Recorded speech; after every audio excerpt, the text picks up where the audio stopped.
les mêmes Américains, à Chicago, ont réinventé ce que c'était que l'entreprise. Je parle de la grande entreprise américaine, c'est-à-dire cotée en bourse, à savoir une obligation et un seul objectif pour l'entreprise, de créer de la valeur pour l'actionnaire. Et donc, dans les années 80, notamment à travers l'école de Chicago et un certain Milton Friedman, est arrivée la résurgence d'une conviction américaine, à savoir que la seule légitimité du dirigeant était de créer de la valeur pour l'actionnaire, puisque par hypothèse, c'était l'actionnaire qui possédait l'entreprise, les actionnaires.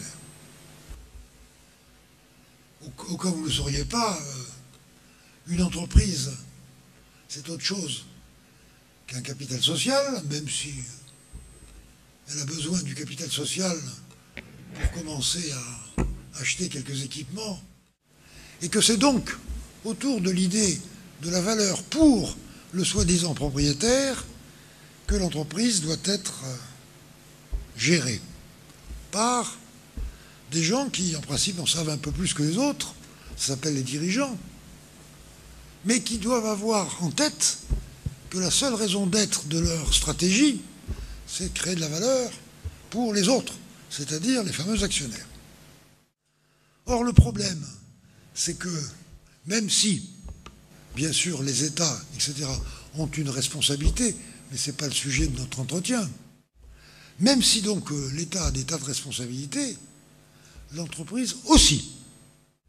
Donc, certes, les États ont une responsabilité qu'ils assument plus ou moins bien, mais, c'est là où je veux en venir, les entreprises aussi, c'est-à-dire les dirigeants. Ces deux exemples vécus m'ont amené personnellement, et j'espère vous amène à être convaincu qu'il y a un gisement de progrès gigantesque, toute proportion gardée, dans toutes les collectivités au travail, dans toutes les entreprises, si les responsables, ça s'appelle les dirigeants, les cadres, les patrons, ce que vous voulez, ont l'humilité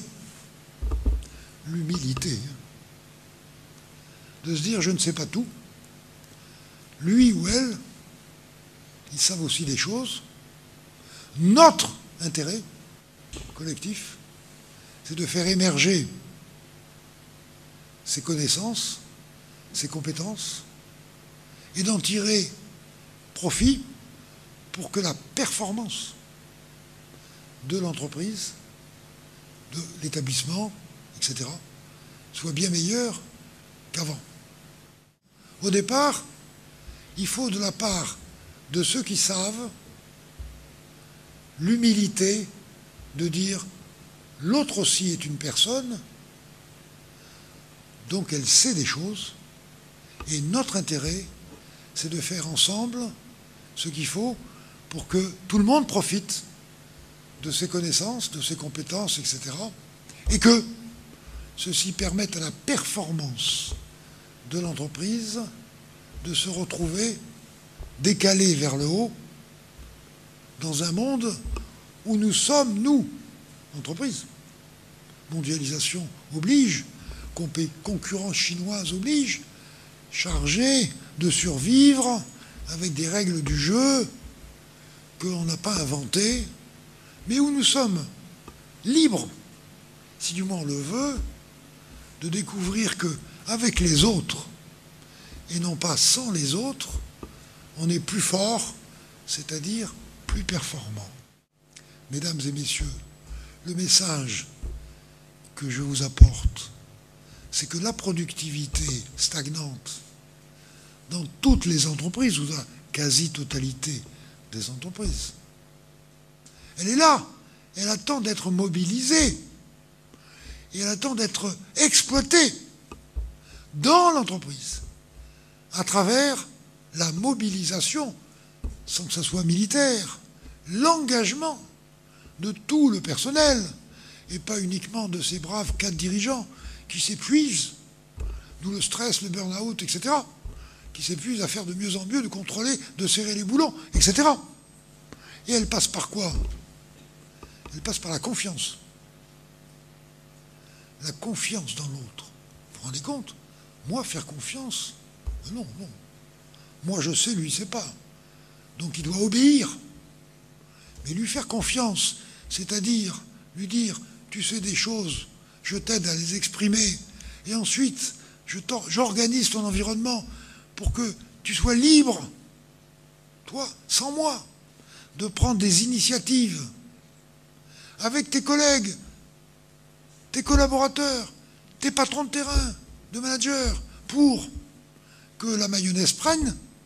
Si on veut que le terrain soit réanimé, au sens fort du terme, et retrouve son envie de travailler ensemble, retrouve le sens de son travail par la confiance qu'il découvre que les autres ont en lui et par la liberté encadrée d'initiative dans tel et tel domaine, je peux vous assurer que c'est une révolution culturelle au sens fort du terme, mais c'est une révolution culturelle qui devrait permettre à notre petit pays de continuer à trouver sa voie dans un monde qui ne l'attend pas.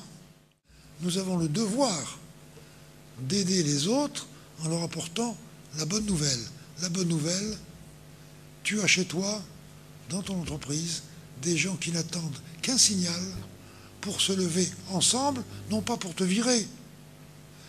Un signal pour se lever ensemble avec toi et mieux travailler, parce qu'à ce moment-là, ils auront retrouvé le sens et la fierté de leur comportement de collaborateurs.